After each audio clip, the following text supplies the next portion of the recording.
महाराष्ट्र के शिवसेना नेता के ऊपर 1000 करोड़ रुपए का स्कैम का आरोप लगा है। वो कौन सा बड़ा नेता है आपको बताएंगे इस वीडियो में, लेकिन यह खुलासा बीजेपी के एक बहुत बड़े नेता ने किया है। इन सारी चीजों को जानने के लिए इस वीडियो के अंत तक बने रहिएगा और ऐसे ही लेटेस्ट अपडेट पाने के लिए इस चैनल को भी सब्सक्राइब करके बेल आइकन प्रेस कर दीजिएगा।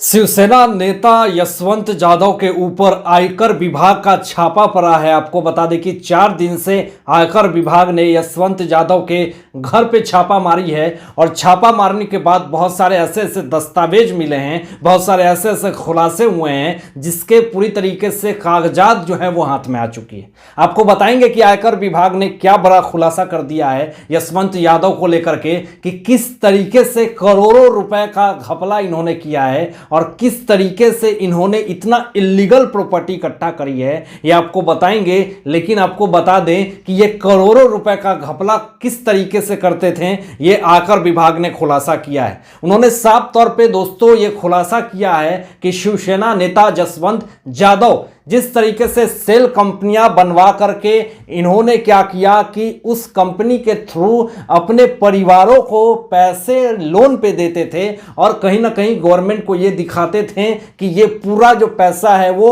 वाइट मनी है। यानी ये साफ तौर पे दिख रहा है कि सेल कंपनी से पूरी तरीके से फर्जीवाड़ा यशवंत यादव करते थे और करोड़ों रुपए के घपलेबाजी और इलीगल प्रॉपर्टीज इन्होंने पूरी तरीके से बना रखी है। आपको बताते हैं कि कितने करोड़ रुपए का क्या पूरा स्कैम चला है और कितने प्रॉपर्टी इन्होंने इलीगल बनाई है। इस पे बीजेपी के बड़े नेता किरीट सोमैया ने क्या बहुत बड़ा बयान दे दिया है, यह आपको बताएंगे। यशवंत यादव बता दे दोस्तों कि इन्होंने अपने परिवार के नाम पे बहुत सारे ऐसे कंपनियां खुलवा रखी है और पूरी तरीके से इन्होंने गवर्नमेंट को, सेंट्रल एजेंसी को चकमा दिया। और आपको एक और इंपॉर्टेंट बात बता देते हैं कि 2 साल में 36 जगहों पे संपत्तियां इन्होंने इकट्ठा करी है। अब ऐसे आरोप जिस तरीके से आयकर विभाग ने यशवंत यादव के ऊपर लगाया है तो इससे पूरी तरीके से महाराष्ट्र की सत्ता में पूरी राजनीतिक में उछाल आ चुका है। अब ऐसे ऐसे आरोप इनके ऊपर लग रहे हैं कि ऐसे आरोप से निकल पाना यशवंत यादव के लिए बहुत ही बड़ी मुसीबत है। लेकिन जिस तरीके से आयकर विभाग को नए नए खुलासे हो रहे हैं तो आने वाला समय जो है वो यशवंत यादव के लिए बहुत बड़ी तबाही ला करके रख देगा उनके जीवन में। अब बीजेपी के बहुत बड़े नेता किरीट सोमैया जिस तरीके से अपनी आवाज को उठाते हैं और महाविकास अघाड़ी सरकार के लिए जिस तरीके से भ्रष्टाचार के खिलाफ अपनी आवाज उठा रहे हैं, अब जिस तरीके से आयकर विभाग ने यशवंत यादव के घर पे आयकर विभाग का 4 दिन तक जिस तरीके से छापा पड़ी है और अब जो किरीट सोमैया जी ने एक बहुत बड़ा ट्वीट कर दिया है, एक बहुत बड़ा बात कह दिया है, इससे तो कहीं ना कहीं यशवंत यादव की अब गिरफ्तारी तय है। आखिर क्या कहा है, क्या आरोप लगाया है, ये आपको सबसे पहले बता देते हैं कि यशवंत यादव जो हैं वो शिवसेना नेता हैं। 1000 करोड़ रुपए के घोटाले का आरोप लगाया है और 2 साल में 36 इमारतें मुंबई में कहां से इन्होंने खरीदी है। कौन सा इनको बहुत बड़ा कुबेर का खजाना मिल गया 2 साल में कि इन्होंने 1000 करोड़ रुपए कमा लिए और मुंबई में 2 साल में 36 इमारतें इन्होंने खरीद ली। ये पूरी तरीके से किरीट सोमैया का जो आरोप लगा हुआ है, अब तो यशवंत यादव की पूरी तरीके से समस्याएं बढ़ती हुई दिख रही है क्योंकि मामला पूरी तरीके से अब सीरियस हो चुका है। अब महाराष्ट्र में जिस तरीके से विपक्ष के नेता अपनी आवाज उठा रहे हैं और ये शिवसेना के नेता, महाविकास अघाड़ी के नेता दलाली करने से पीछे नहीं हट रहे हैं, चोरी करने से पीछे नहीं हट रहे हैं, वसूली करने से पीछे नहीं हट रहे हैं। इनको देखना चाहिए कि बीजेपी जो विपक्ष के नेता हैं इतने ज्यादा आरोप प्रत्यारोप कर रहे हैं और इतने जो खुलासे हो रहे हैं भ्रष्टाचार को लेकर के, तो थोड़ा सा भ्रष्टाचार को रोक देते हैं।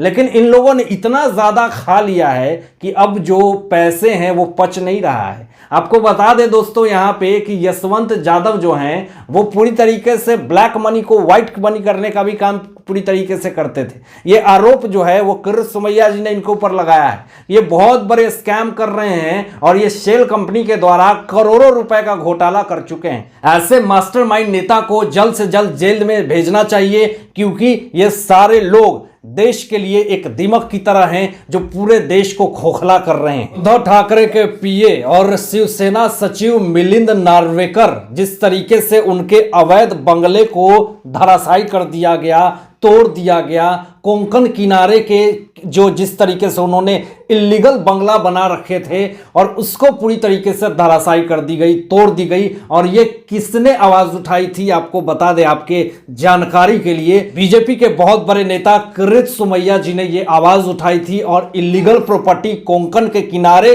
जिस तरीके से मिलिंद नार्वेकर ने बनाया था, ये और शिवसेना पीए होने के साथ साथ इस तरह का अवैध निर्माण करना, तो इसको पूरी तरीके से तोड़वाने का काम जो किया वो किरीट सोमैया जी ने किया।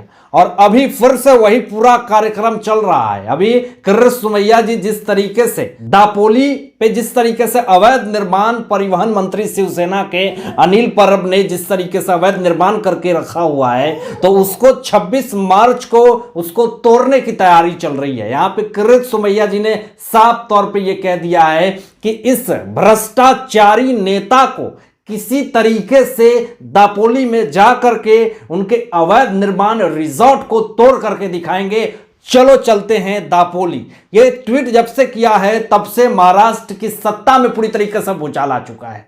लोग अब कहीं ना कहीं किरीट सोमैया को सपोर्ट करने लगे हैं और उनके साथ साथ ये आवाज उठाने लगे हैं कि चलो दापोली, उस अवैध निर्माण को दापोली में जिस तरीके से रिसोर्ट बना करके रखा है, ना जाने कितने सारे गरीब लोगों के खून को चूस करके अवैध रिसोर्ट का जिस तरीके से निर्माण किया है, उसको तोड़ते हैं, उसको पूरी तरीके से बर्बाद करते हैं। यहां तक आपको बता दे दोस्तों कि बीजेपी के नेता किरीट सोमैया जी ने कुछ दिन पहले यह साफ तौर पे यह कह दिया था कि महाराष्ट्र में बहुत जल्द भूचाल आने वाली है। जिस तरीके से संजय राउत जिस तरीके से हो, चाहे अनिल परब, ये दोनों बहुत जल्द गिरफ्तार होने वाले हैं। ये दोनों बहुत जल्द जेल जाने वाले हैं, बहुत जल्द जेल जाकर के रोटियां तोड़ने वाले हैं। और आपको ये भी बता दें कि आगे उन्होंने ये भी कहा कि किस तरीके से अनिल देशमुख और नवाब मलिक किस तरीके से भी जेल में बंद है। भ्रष्टाचारी नेता जिस तरीके से भ्रष्टाचारी करके,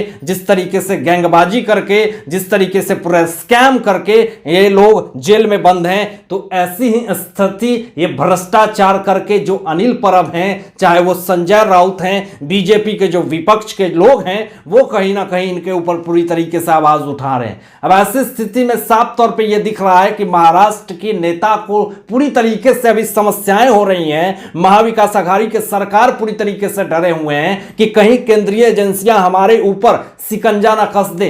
अब ऐसी स्थिति में साफ तौर पे ये दिख रहा है कि महाविकास आघाड़ी सरकार पूरी तरीके से डरी हुई है। अब उनको भी ये लग रहा है कि जो अगला चुनाव आएगा, विधानसभा चुनाव 2024 में, और भी कुछ चुनाव आने वाले हैं, इधर इलेक्शन का टाइम है, तो अब हमारी जीत होगी या नहीं होगी, अब इस पे पूरी तरीके से संदेह जो है वो महाविकास आघाड़ी सरकार को देखती हुई दिख रही है। आप क्या सोचते हैं इन सारे मुद्दों पे? अपने विचार जरूर व्यक्त कीजिएगा और ऐसे ही लेटेस्ट अपडेट पाने के लिए इस चैनल को सब्सक्राइब करके बेल आइकन प्रेस कर दीजिएगा और अपना ध्यान रखिए।